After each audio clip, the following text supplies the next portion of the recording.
Hi, this is CH.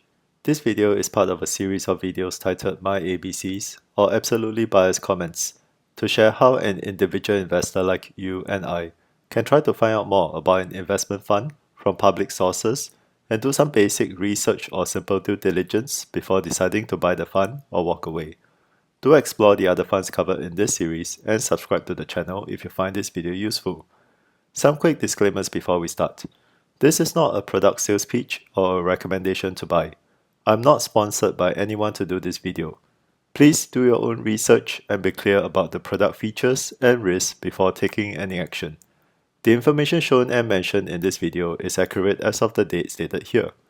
In this video, I will be talking about the Amova Short-Term Bond Fund. This video is done as a follow-up request from a viewer's comment in my previous video covering the Lion Philip S REIT ETF. If you would like me to cover any funds or ETFs, do drop me a comment in any of my videos, and I'll be happy to work on it as long as I can find enough information on the product. Amova Asset Management is the rebranded name from what was previously known as Nikko Asset Management. The rebrand was done on 1st September 2025. Although I realized when working on this video that some of the fund documents are still not updated to the new branding, which is a bit irritating as I was waiting for all the extracts included in this video to be consistent, which unfortunately won't be the case.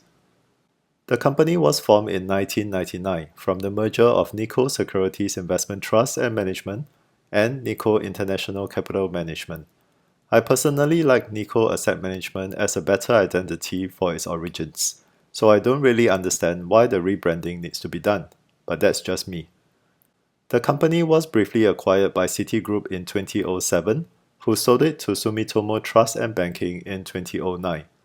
Post some mergers, the parent entity is now known as Sumitomo Mitsui Trust Group, a big conglomerate in Japan. Amova is a directly owned subsidiary. The then Nikko AM made several business acquisitions in the Asia region in 2011. One of them was the acquisition of DBS's asset management arm. And along with that, several funds, including the short-term bond fund covered in this video, were taken over by Nikko AM. The fund therefore changed from DBS Shenton Short-Term Bond Fund to Nikko AM Shenton Short-Term Bond Fund then. With the latest rebranding, this has been further simplified to Amova Short-Term Bond Fund. While having a strong Japanese heritage, Amova brands itself as a global asset management firm and operates in 10 countries and regions globally, managing over $260 billion of AUM as of June 2025. Amova's product solutions outside of Japan onshore mainly revolve around Asia in both equity and fixed income aspects. There are efforts to produce more global solutions, but this is not easy, especially that the number of competing fund providers and fund solutions have grown significantly over the years. The Amova Short-Term Bond Fund is a sub-fund under the Amova Short-Term Bond Funds fund family. This fund family is set up as a Singapore umbrella unit trust structure, but currently has only one sub-fund. The fund family in turn falls within a pretty messy prospectus that covers several standalone unit trusts and umbrella unit trusts. Normally, each fund family should have their own prospectuses, so I don't know why Amova wants to combine and lodge the prospectus this way. The fund is registered as a MAS authorized scheme, which means it is suitable for retail investors. I previously thought that Amova would update the prospectus with the new branding, but it hasn't been done so. This prospectus will expire in March 2026, and I suspect Amova will wait till then to refresh the document. The Amova Short-Term Bond Fund doesn't provide any manager information in the fund webpage or documents. I had to refer to Morningstar data that shows the fund has Y. Hong Leong as the only manager since 2009. The fund was incepted in the year 2000 though, but there is no information on the prior manager. Wai Hong's bios are also difficult to find on the web. I can only refer to LinkedIn that states he has joined the firm in 2006 and is focusing on Asian credits solutions. It would be good if Amova can provide more details on its fund managers, so that investors can better understand the people involved in the funds. The Amova Short-Term Bond Fund provides a very short and brief investment objective and strategy description in its documents. This is probably the shortest description I have ever seen in a prospectus, so Amova is really not giving much information on the fund, which doesn't benefit investors. The investment objective is stated to primarily seek capital preservation and liquidity, while at the same time to outperform the Singapore Overnight Rate Average or SORA. SORA is typically used as a reference for Sing dollars short-term fixed deposit returns. So this also means the fund aims to provide yield enhancement to fixed deposits. Whether this yield is paid out as distributions or accumulated for compounding growth is a separate matter, depending on what share classes are available. This is to be achieved by investing in a diversified portfolio of good quality, short-term bonds and money market instruments. While good quality should refer to investment-grade credit rating, there is no clarification on this, as well as no mention of any limitations in terms of credit rating exposures. There is also no mention on any limitations on maturity or duration on the bonds, or the overall portfolio average. It is stated the fund has no target industry or sector or country, although with SORA as the performance benchmark, it implies the fund should primarily be investing in Sing dollar bonds or otherwise hedge currency exposures to Sing dollars. The prospectus then states the fund uses an active approach to manage the trade-off between its liquidity needs and return. I don't really understand this, as bond funds should be able to fulfill liquidity requirements as long as they invest in liquid bonds and keep a small amount of cash to cover the daily trading needs. Does this imply the fund may invest in illiquid bond positions to try to get higher returns? There is no clarification, and I don't think there is a need to go for illiquid bonds, considering I don't see that happening in other similar bond funds. It is also stated the fund uses prudent duration management and careful credit selection, which sounds professional, but there is again no further details on what these processes really do. With just these two short paragraphs, there is really not much for us to learn and understand of the fund. The fund also strangely falls under the global bond category in the prospectus, when I thought it should make more sense as an Asian bond fund. There is an old fund marketing brochure available in the fund webpage that is dated 2023. While it is slightly outdated, hopefully we can find out more details on how the fund strategy really works.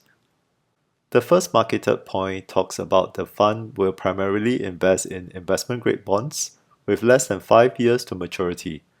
While there is no restriction mentioned on high-yield bond exposures, average portfolio credit rating is maintained decently high at A-. The portfolio also keeps average duration low at about 1 year to minimize sensitivity to interest rate fluctuations.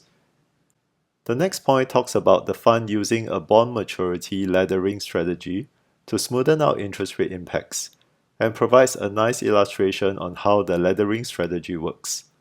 This is quite common for bond funds to embed in their strategy, and can also be done for more sophisticated investors who can afford to hold many single direct bonds in their portfolios.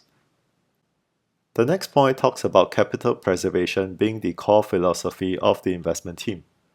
From the descriptions, I take this to mean that the credit selection approach places a high emphasis on minimizing default risk and ongoing volatility.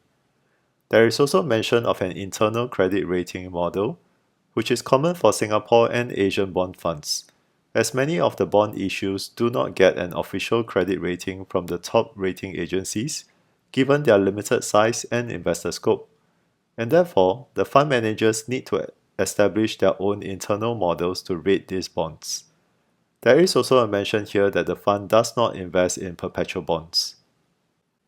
Finally, the last point talks about the investment team having a total of 16 investment professionals, averaging 14 years of industry experience.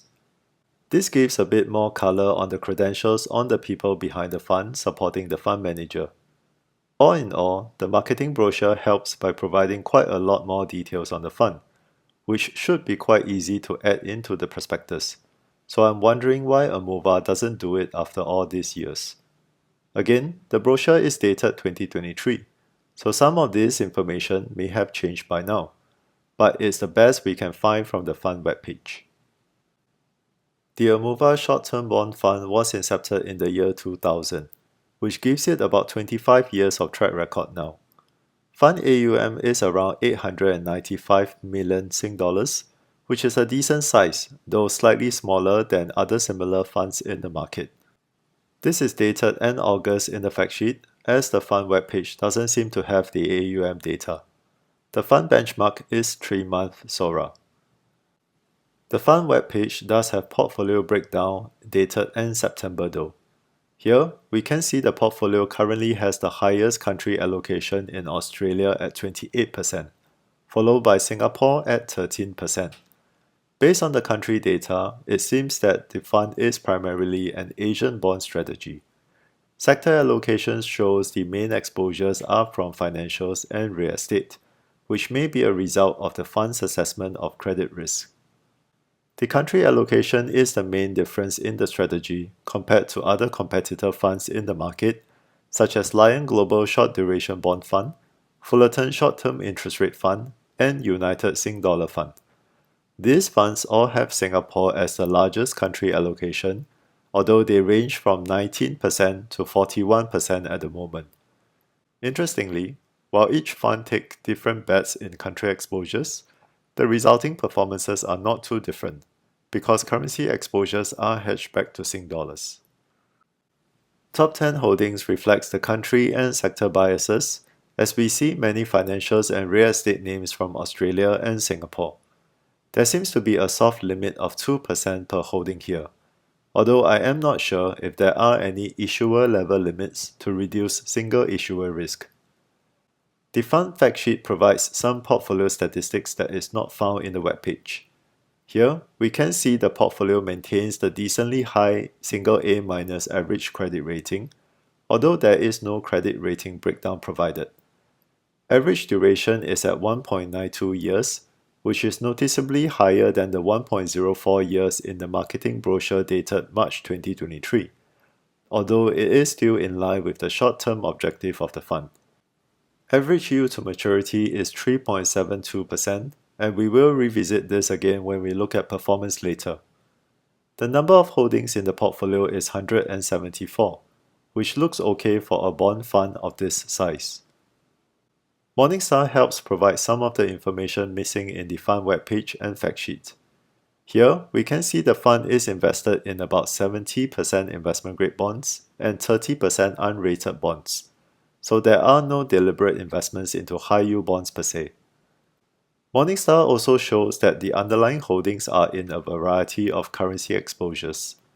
There is no mention on how the fund handles currency exposures, although I suspect the fund will fully hedge them to Sing dollars to minimize currency risk and to match the Sing dollar-based currency and SORA benchmark. The Amova short-term bond fund currently has 5 share classes. The B refers to institutional share classes, while the others are normal retail share classes. Besides the base Sing dollar currency class, the fund is also available in US dollars and Aussie dollars, both that are currency hedged.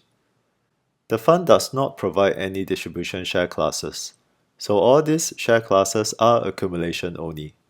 You can still make partial redemptions to mimic distributions, although do take note there is a difference, especially if you have different tax treatments on dividend income versus capital gains. The earliest incepted class is the Sing dollar retail class, incepted in the year 2000. The B institutional classes were only incepted recently, and possibly due to specific institutional client requirements. The fees across share classes are slightly different. The Sing dollar and US dollar retail classes have a management fee of 0.3% per annum. Adding other expenses gives a total expense ratio or TER of around 0.42% per annum. The Aussie dollars retail share class charges a bit more, with management fee at 0.5% per annum and TER at 0.64% per annum. The B institutional share classes charge lower, with management fee at 0.15% per annum and TER at around 0.27% per annum. Up to 60% of the management fees can be paid by Amova to distributors as trailer fees. The fund allows distributors to charge up to 1% subscription fee across all share classes. Given the nature of the fund strategy leads to a rather low return expectation, I suggest to negotiate with your banker or distributor to reduce the subscription fee as much as possible. The Amova Short-Term Bond Fund provides only annualized performance data across various time periods in its webpage and fact sheet. This is the retail Sing Dollar share class data. As usual, I will suggest to ignore the data that includes the maximum subscription fees, as subscription fees are charged by distributor, not the fund, and varies depending on distributors and investors, so that's not representative of the fund's performance. Based on the data here, the fund looks to have outperformed the benchmark across all time periods, which is good. However, considering the benchmark is 3-month SORA, which represents short-term fixed deposit rates, we should compare the fund with other similar products to see if this is a really good performance. We can also see here that since inception annualized return is just 2.34%, which should be the long-term expected return for the fund. This is also why it is important to reduce the subscription fees as much as possible so that at least there is some meaningful returns. Morningstar provides calendar year returns for the past 10 years. The best and worst years are side by side in 2022 and 2023. Investors can probably take this as references for the likely upper and lower ranges of the fund's returns. This means, on long-term average, the fund is expected to deliver around 2.3% return. In a bad year, there is a low likelihood, but it is possible for the fund to deliver a low negative return of around -1%. In a good year, it is possible for the fund to deliver in excess of 4%. Let's take a look at the long-term performance of the fund. Here is a Morningstar chart comparing the Sing Dollar retail share class versus the US dollar hedge and Aussie hedge retail classes since the inception of the US dollar class in 2016. I have also added here the Fullerton Sing Dollar Cash Fund, which is a Sing Dollar money market fund that serves as a proxy for the SORA benchmark. We can see that the Sing Dollar class does exhibit occasional volatility and weak returns given it is still a bond fund that is affected by market events. The US dollars and Aussie dollars hedge classes can exhibit some differences in performance depending on the strength of the currencies that leads to the changes in the currency hedging costs. Here is a 10-year chart comparing Amova with other popular funds with similar strategy that has Asia-focused Sing Dollar buyers short duration portfolios. We can see that Amova has exhibited a slightly less volatile performance line, although with slightly less returns at times as well. The lower volatility and lower drawdown nature of the strategy does help at times, especially during major market corrections. For example, if we look at the 5-year chart, we can see that Amova is the best performer for this period, mainly because it has the least drawdown during the 2022 market correction. On the flip side, Amova may deliver slightly weaker performance in strong years. For example, we can see in the 1-year chart, Amova has delivered a decent 4.25%, but is still lagging behind the 4.96% of Lion Global and Fullerton. There isn't really a right or wrong choice here, as it depends whether investors are looking more for capital preservation in event of market stress, or looking more for higher returns with slightly more volatility. With that, let's summarize our findings. Amova Asset Management, previously known as Nikko Asset Management, is an established Japanese asset manager that is relatively small compared to popular global fund providers, but is decently recognized in Singapore and Asia.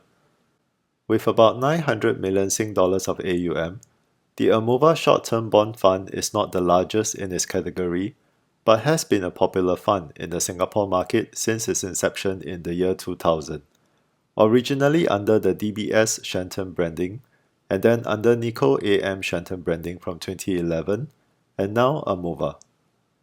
There is very minimal information available in the fund webpage and documents for its strategy, investment process, and the manager and team behind the product. The slightly dated marketing brochure helps provide some of this information, but they should have been added into the prospectus where relevant. This appears to be a consistent problem with the Amova funds I have reviewed, so it would help if Amova can spend some effort to improve this area. After going through the fund documents, portfolio construct, and performance, we can gather that this fund is essentially an Asian-focused Sing dollar bias short-term bond portfolio. This is, however, never clearly stated by Amova, and even more strangely, the fund is categorized under global bonds in the prospectus. The fund doesn't provide any distribution share classes. This isn't really a bad thing for most investors, except for those that may prefer to have such options for tax-related considerations. The fund appears to take a high focus on capital preservation as per stated in its objective, and has indeed exhibited relatively lower volatility and lesser drawdown than other competitor funds in its long track record. That being said, this also results in a relatively slightly lower returns during strong markets. In conclusion, I don't really like the lack of fund details from Amova, but the fund is a decent pick for investors looking for a more risk-averse portfolio in its category. This concludes my absolutely biased comments on the Amova short-term bond fund. Again, if you find this video useful and would like to see more related contents, please subscribe to the channel. Thank you and have a great day.